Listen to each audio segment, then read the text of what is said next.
Hey, welcome to Don't Turn 50, the YouTube channel that shares my story of my journey through pericarditis, going from healthy, active 50-year-old to inactive pericarditis and then some. The last two videos I realized were, well, they had the intro and then the beginning. They seemed pretty, and then there was a follow-up one about my journey in the hospital. I wanted to do a follow up to that. I decided to get more of the medical information since I'm focusing on sharing this with the healthcare community with hopes that it helps them with their patients, especially ones that are like me. So bear with me as I'm going to be reading through some of the paperwork or the notes from the doctors. So when I left Tennessee, that's when I had landed in the ER, and they sent me home with information.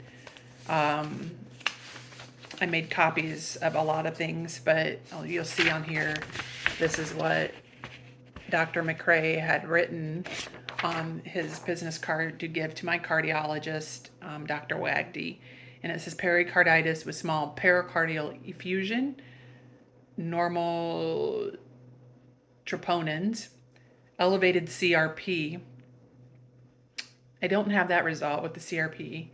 And they did some nasal swabbing, and I just had supposedly just a common cold, but I didn't feel like I had a common cold. He sent me home with ibuprofen and colchicine, which I did share that with you. And that was from Tennessee. And I was in the ER. Even the EKG, it showed, I was trying to find which one it was. Sorry, the EKG was showing where they thought I was having an MI. Yeah, here it is, acute MI, abnormal EKG, so you can see what it says on there. Obviously I can't show you what all the rhythms are, but that was an EKG. Here's another one. It's got that information right there. Sorry if it's blurry, and then you can just see the waves. That's beyond my scope, but that's what that is. So that was from Tennessee. They sent me home. And then when I did my first visit with Dr. Wagdy in St. Luke's, this is what he had said. It was, this history was obtained and prior medical records was obtained from my primary 50-year-old female, no significant past medical history. Last week while in Tennessee, had chest pain.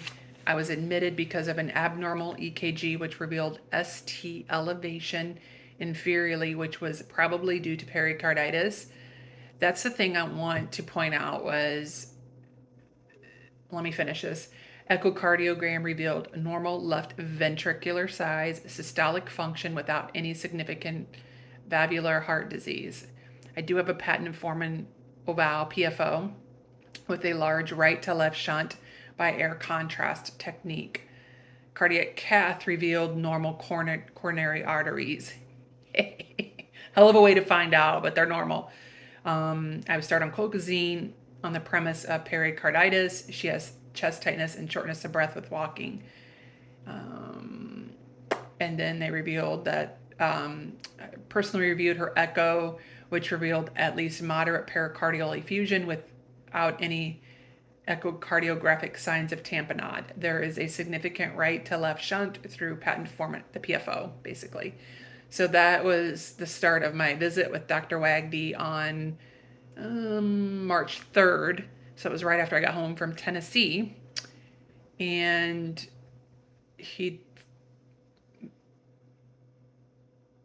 initially called it acute idiopathic pericarditis, pericardial effusion, and then the PFO. Acute pericarditis with moderate pericardial effusion without any echocardiographic signs of tamponade will continue ibuprofen and colchicine We'll repeat echocardiogram in 1 week. We will decide regarding pericardiocentesis based on results of the echo.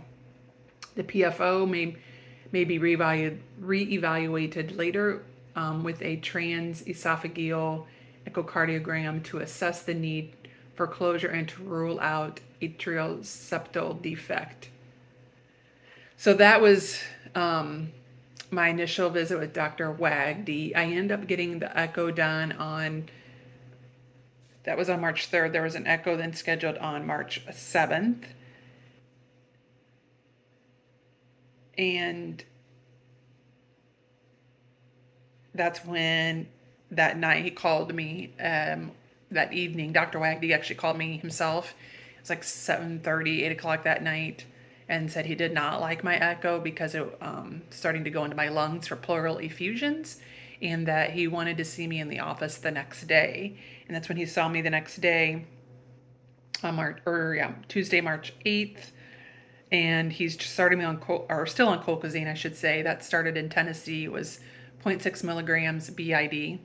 And then Dr. Wagdy switched up the ibuprofen and instead put me on indomethacin. It was 50 milligrams 3 times a day. And that's when he said, your job is to go home and rest. By Wednesday evening Wednesday night into Thursday is when I passed out twice in the middle of the night.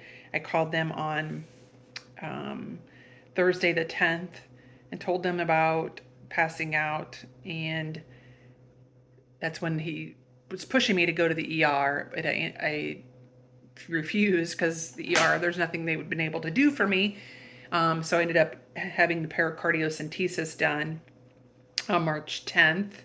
And they admitted me into St. Luke's in Cedar Rapids for a few days to be monitored because of the syncope episodes. I had a low-grade fever, so they just wanted me to be watched, and I was fine with that. I can tell you then on my discharge, these are 2 important labs to keep track of for those of you that are looking at pericarditis patients, is CRP and sed rate. And I didn't know this until I went to, watch future videos. You'll see where I ended up at Cleveland Clinic.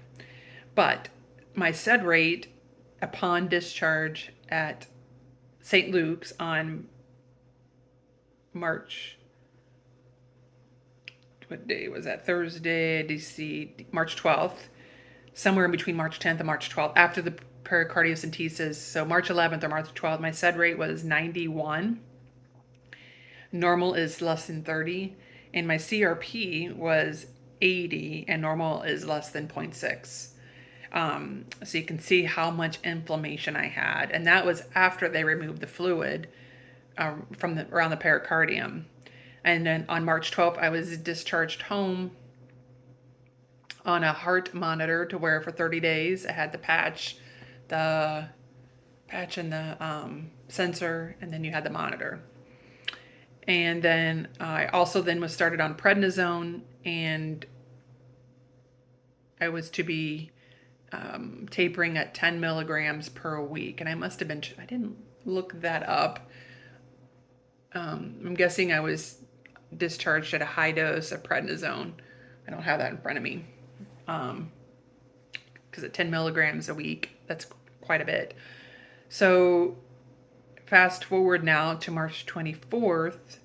That's when Lindsay, Dr. Wagdy's nurse, called and asked how I was feeling. I remember I was walking around outside that afternoon because I wanted to get some fresh air, and she said, how you doing? And I'm like, I was short of breath. I remember that. I was just trying to get my legs stretched out, and she said, well, the monitor's been picking up some AFib-A flutter. So you're being referred to an electrophysiologist, cardiologist, and she instructed me just if I feel any symptoms, anytime I'm short of breath or anything, because they're on the monitor, it lets you just hit the button and you select your symptoms. So I started doing that because she said it marks the areas of where they need to look versus them researching it without any markers. It kind of marks the areas of where they can look to see what's going on. So then I went and saw, I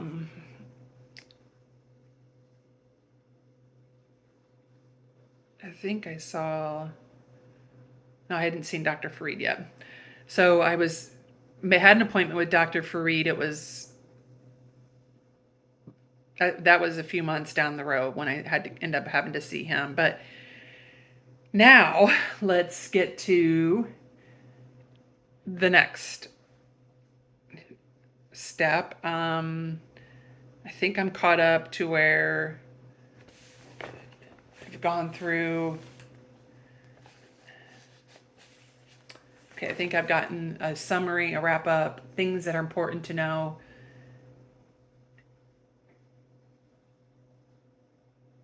I'm trying to see what else there was. Okay, so now I'm going to get fast forward to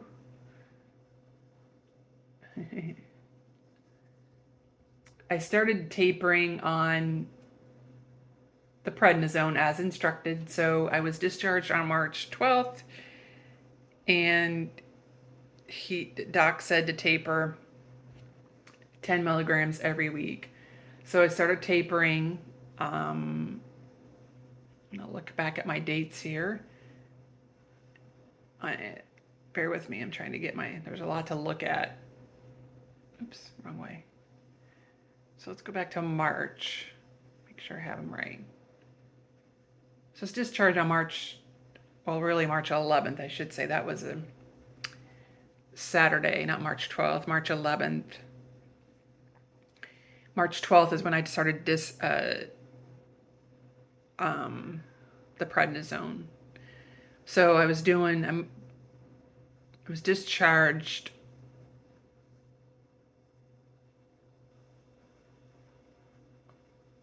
with 20, it must have been 30 or 20, I can't find that, what I was discharged with, that summary.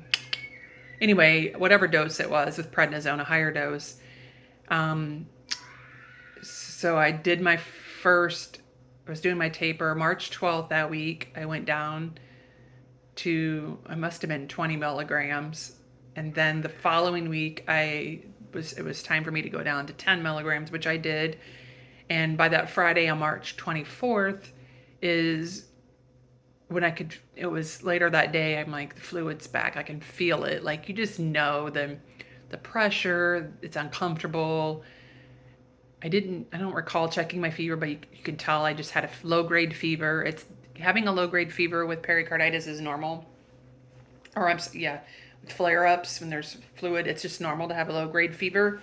So I had a low-grade fever, and I just decided that weekend I was going to ride out the weekend, and then on Monday I was going to rest. I remember I was very whiny that weekend, because I just didn't feel good. And I was very upset that the fluid was back, and I didn't know what to do.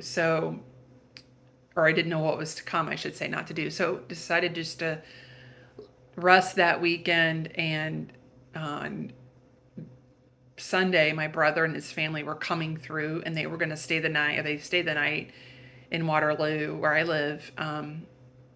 They were staying at a hotel because they were headed up to Minnesota. And so they stopped by to visit, and I had not been feeling good all weekend again. And so when they stopped by to visit, I told them on Monday I was going to be calling the cardio because the fluid was back. I needed to see what was going on. I had the heart monitor on. I'd been tapering prednisone, on colchicine. That was it at that time. So that weekend, even of March 24th, 25th, 26th of 2023, the heart monitor kept acting weird. The one I was wearing, I couldn't, for some reason, felt like the charging wasn't right. I don't know. It was just acting weird. I was charging it because it looked like a cell phone, but it wasn't. It was just the actual monitor itself. But so I kept getting defective notices or alarms on the patch. I think I changed the patch like twice, and you only change the patch like once every 7 days. And I remember changing the patch once already, and then on March 26th and March 27th, a Sunday night into Monday morning, I was sleeping and the patch or the alarm went off again because the patch was being defective. And I remember laying there trying to get it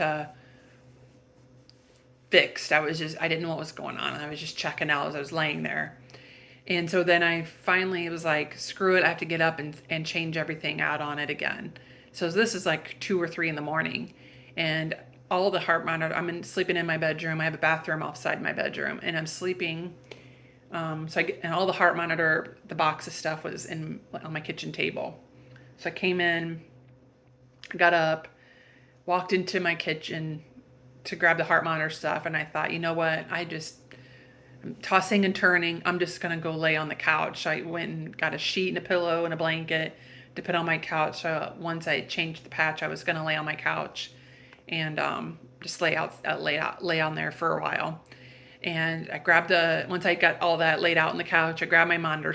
Or the box of stuff, the supplies for the heart monitor. So it only been like a couple of minutes, and go back to my bathroom. And I remember pulling off the patch. We have to unhook the sensor, and then pulling off the patch. And I thought, oh crap, I think I'm gonna pass out.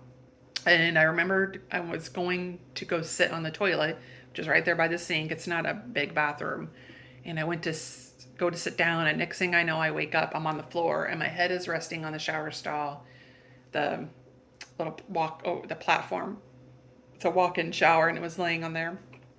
And I was in a lot of pain, and I could barely move, but I knew I had to get up. So I don't know, again, I don't know how long I laid there, but I managed to get myself up. I'd cut my elbow, realized I must have passed out and hit the toilet, and I must have hit something on the way down, and it wasn't horrible, the elbow, but managed to get up in a lot of pain, managed to get back to my bed, and thought I'll just lay here. My thought was I'll just lay here for a little bit, and then I'll be, we'll see what happens. Like, I didn't know. So it was laying there, and as the time went on, it just kept getting more, painful. And unfortunately, it was a dumb move to go lay in the bed because I just got stiff to the point where my nightstand was next to my bed and I couldn't reach my phone. Like, I couldn't reach over. Remember, everything's on my left side here.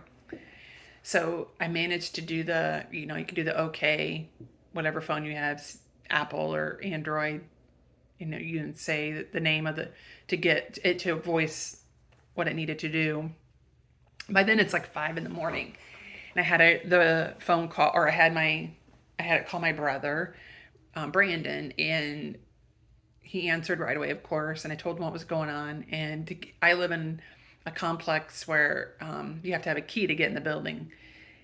So my friend Michelle that lived near me had the key, but I didn't want to bother her because her father had just passed away, and she was dealing with all of that. But she was the only one that had a key to get into my building. And so finally I was talking to my brother, and I'm like, I'll just have to call her because I can't even get out of bed to get you to even throw the key out the window or something. Like, I just can't do that. So anyway, I ended up calling Michelle. We managed to get my brother and Michelle over here to my place, and essentially ended up calling the ambulance because I live on the 3rd floor and it's all stairs, 2 flights of stairs, no elevator. And I couldn't move. I just couldn't move. I was in extreme pain. So called the ambulance. They came to get me. Those guys were amazing. Just amazing. So called them, and I had to even sit in one of those, I forget what the chairs are that you sit in, where they take you down the stairs because there's no elevator again, and take me down the stairs, take me in the ambulance. Some people ask me, they go, what do they do in the ambulance once they get you in there and they sit there and they don't take off right away? Not most of the time, they don't. And well, they were getting an IV going for me, getting an IV going, getting the person situated in there. But I was in so much pain, they couldn't give me anything to help with the pain because my blood pressure was low. I don't remember exactly what it was, but in the 80s, I'm guessing, but it was too low to give me anything. So they get the IV going to get me fluids, and They then get me to the hospital, and I'm still without any pain meds. Get me into the exam room.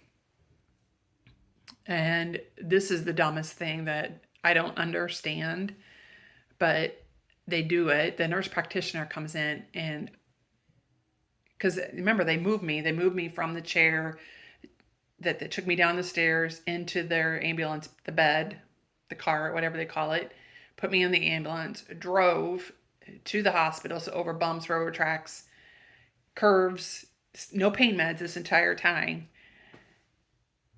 And then you get out of the ambulance into the emergency room, into one of their rooms, no pain meds, and they start assessing. And I'm very grumpy, of course. I'm very mean, I'm sure. I don't remember everything about what was said, but I was in a lot of pain. And when you're in a lot of pain, you're not the happiest person, right? So I remember a nurse practitioner that was working in the ER came in and asking, of course, they're asking questions and whatnot. And I keep saying how much pain I'm in, and my blood pressure is still low. That's why they couldn't give me anything for the pain. It was still running low. And the, they asked me where the pain was, and I tell them on the left side, that's where I fell on my ribs. We need to scan to see if they're broke. I need some pain meds. And what does she do? She takes her finger and pokes me on the ribs. And then she wonders why I yell at her. She basically was like, "Hey, we're here to help you." She was very assertive. And I'm like, "Hey, that's where I fell. I'm sure I broke some ribs, and now you're poking me there. And then and I have no pain meds. I've been in pain for hours now." Like we were so they still on fluid, still trying to get my blood pressure up. They send me to a CAT scan. Still no pain meds. To get to a CAT scan, and oh, guess what? I had some broken ribs. Oh my God. Imagine that. I understand they had to do it, but that confirmed it. I had fractured the rib number 7, 8, 7, 8, 9, 7, 8, and 9. Or 7, 8, 9. So I fractured those 3 ribs. Surprise. So finally, my blood pressure started to go up, and they gave me some fentanyl, and that helped. That took the edge off. It wasn't pain-free, obviously. That's impossible, but it took the edge off. Well, then, as they're continuing to assess me, and they did a bunch of stuff, as they normally do in the ER, because they're trying to figure out why I passed out, which I explained. I just had the pericardiocentesis, had the fluid removed, just got discharged, had this heart monitor on, following Dr. Wagdy, all this stuff. So they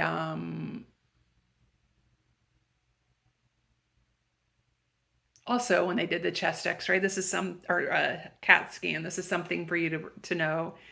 It's a little backstory is this was a year prior or 2 years prior. I can't remember exactly. A year or 2 years prior. I think it was 2 years.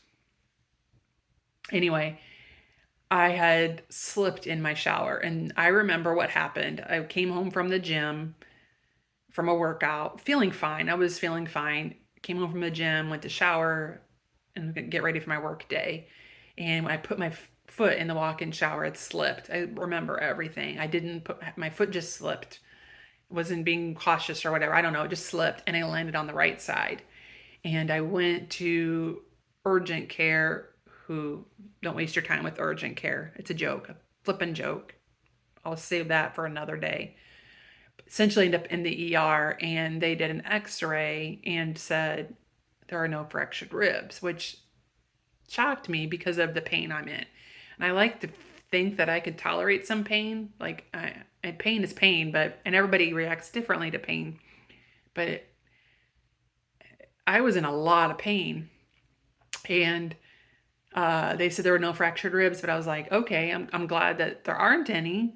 Doesn't make any sense to me, but I'm glad there isn't any. I don't have to worry about that. But I don't know how, because I know I landed up right on that side. Like I remember landing. I felt everything. I was alert and oriented during the whole thing.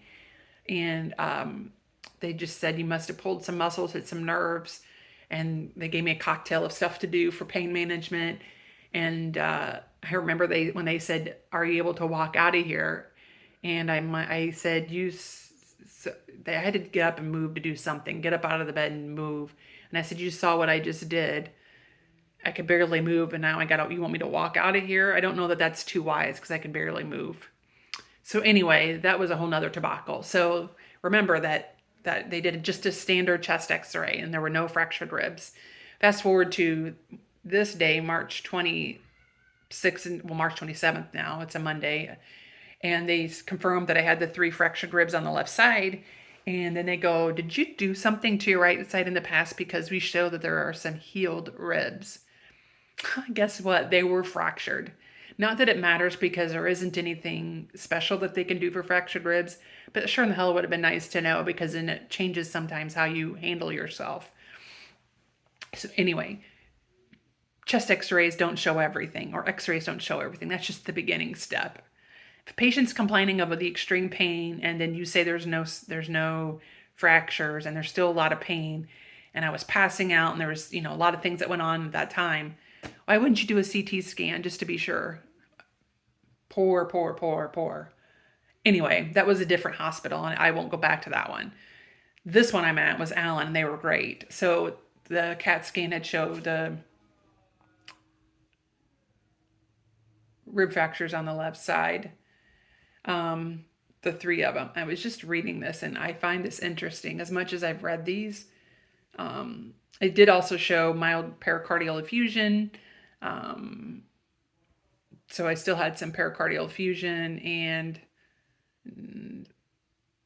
let's see what else it says. Acute non-displaced fractures of the left posterior. I'm sorry, it was 8 through 10, 8, 9, and 10. Rib 7 I broke later. I'll tell you about that when I get there. Oh, I have not been fucking recording. Oh yeah, I have. Sorry. I was going to be angry. Rib 7 I broke later. I'll save that one. But so 8, 9, and 10 is what I broke. Tiny left pleural effusion and pericardial effusion with interval improvement since the previous exam. And then the previous ones I just told you about were there on the right side. It says healed right posterior 10 through 12 rib fractures. So they were there. But so 8, 9, and 10 were the ones that fractured when I fell on the left side. So that was on March 27th. So they sent me home they get the fentanyl in me. My blood pressure keeps dropping. I'm back in the 70s. I'm still in the ER. And they were trying to get me to go, discharged home. And she's like, would you want more fentanyl to go home on? And I said, sure. I got to get in the car and the car ride home. Well, I have to go to the pharmacy and get medications. And my brother was driving me. So still, it's a journey. I was in so much pain. It was crazy. So she's like, well, we can't give you a full dose of fentanyl because your blood pressure is back down. The fentanyl, even though they gave me fluids, fentanyl dropped it. So then they decided trying to figure out why my blood pressure was so low. And they did the testing of moving different ways, going from laying down, sitting. Well, I couldn't lay flat, but as flat as I could get, to sitting, to standing, and found out I have orthostatic hypotension. So if you're wondering what that is it's when we go from laying down or sitting to standing, our bodies compensate for the different positions. So our blood pressure has to adjust, our heart rates are adjusting. Well, mine, and it takes 3 to 5 minutes for that adjustment to happen. Mine was not adjusting. That's why I was passing out. So it makes sense when I passed out within a few minutes, 3 to 5 minutes of me being up and passed out in my bathroom. That's when it happened because I felt fine standing up. I've always felt fine standing up. It's a few minutes in. So I have orthostatic hypotension. So now that I know that I knew to be careful going from different positions, just not do anything too crazy, to stand there if I needed to stand there for a little bit so everything can compensate. And then if I had to sit down, I was by a chair. So anyway, that was nice to know that. Not nice, but just reassuring, I guess. So they were getting ready to discharge me, and they could only give me half the dose of fentanyl, which was fine, and fluids. And don't worry, I apologized to the nurse practitioner that I was being kind of jerkish to, and she was okay. I mean, I know they're used to it, but I apologized and explained why. I said I was in a lot of pain, went through a lot of different movements, and then you poked me in the ribs, and that was a lot for me. So, of course, I'm going to snap. And she accepted my apology, so it was all fine. But they discharged me home with some oxycodone and ibuprofen. I was still in the prednisone. Orders to go see my primary or the cardiologist because of that fluid returning, and so ibuprofen, prednisone, the oxycodone, and then they said maybe it'll help to get the lidocaine patches, to put on. So I had an appointment it was March 27th. March 28th, which was the next day, was my follow-up with Dr. Wagdy. Actually, the follow-up was the next day with Dr. Wagdy, March 28th. And he, right away, it was like, why are you on the ibuprofen? And so his office is an hour from me. And so I made sure I was being mindful of when I took the oxycodone, the ibuprofen, so that I could be comfortable, because I had to obviously, walk to the car, get in the car, sit in the car, walk to his office. I was in so much pain, I couldn't even get a sock on, a shoe on. Like, warning too, if you have any of those rib fractures like that or bruising, don't wait to go to the bathroom. Go when you're up getting anything else. So I went to see him on the 28th, which was the next day. The 27th is when I fractured the ribs. The 28th is my follow-up. They got me in right away. And he said, right away, you have to stop the ibuprofen because it'll rip your stomach up with the prednisone. Okay, that's fine. He increased my prednisone back to 20 milligrams and instructed me to taper by 5 milligrams every 2 weeks. So he was slowing my taper down on the prednisone. It was on March 28th. I didn't realize how much that ibuprofen was helping with the rib fractures, because once that wore off, holy Jesus. I remember going to the pharmacy and saying to the pharmacist to get more prednisone and saying, what can I do to help with this pain level? Because the oxycodone wasn't helping. And I even doubled the dose and it wasn't helping. And he advised Aleve. I could take Aleve with prednisone. So I did that. And then my brother had the great idea of trying some muscle relaxers, because the pain seemed to be like more on my backside. It was terrible. You could just feel crackling, popping. It was just, it gives me the willies to think about it. I couldn't lay flat. I had to lay in a upright. So I was always on my couch, laying upright. It was a chore for everything to do, any movement, to breathe. And I tried to even walk, because you have to take deep breaths. You don't want to get pneumonia. So I was doing my deep breaths, holding the pillow, walking, all that stuff. So anyway, I was having so much issue, even though Aleve wasn't the best, and he recommended a muscle relaxer. So I called my primary, because I had to follow up with her anyway from that ER visit, and asked her about muscle relaxers, and she prescribed some. So I did a cocktail of oxycodone, muscle relaxer, and the Aleve. So I was staggering all those apart. So I was always on something that was constantly trying to help with the pain. And of course, it wasn't 100% pain-free, but it was more tolerable with that cocktail. So that's where I'm at with the rib fractures now, dealing with that.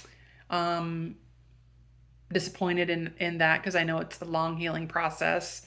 So that's that. And that gets you through my follow-up with Dr. Wagdy on March 28th. Again, the 20 milligrams of prednisone,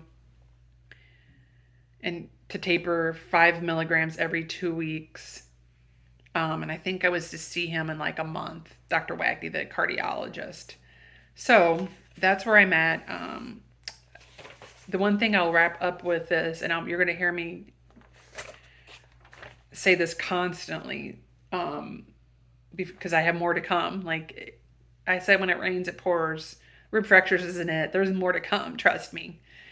You heard me say I was at Cleveland Clinic. There's still stuff between now or that March 28th and Cleveland Clinic, which was July. I'm still recovering from pericarditis because I'm doing these videos. Today is February 3rd of 2024, so I'm playing catch up. But anyway, the you'll hear me how things will progress. But one thing that I wrote down here on a piece of paper of times when I was so frustrated and having to advocate for myself with the insurance or with a clinic or hospital or whatever it was. And everybody in the healthcare community was being great. Insurance is another thing I'll talk about, but everybody was being great. But the worst part about it all was not knowing what was going to happen, not knowing, like, once, like the rib fractures, not knowing what was going to happen. And then also not knowing like I felt like there was times of lack of communication, like you sit and wait a lot, or hurry up and wait a lot. It's just important to communicate. It's important, and I can't wait to get rid of these chubby cheeks from the prednisone. Um,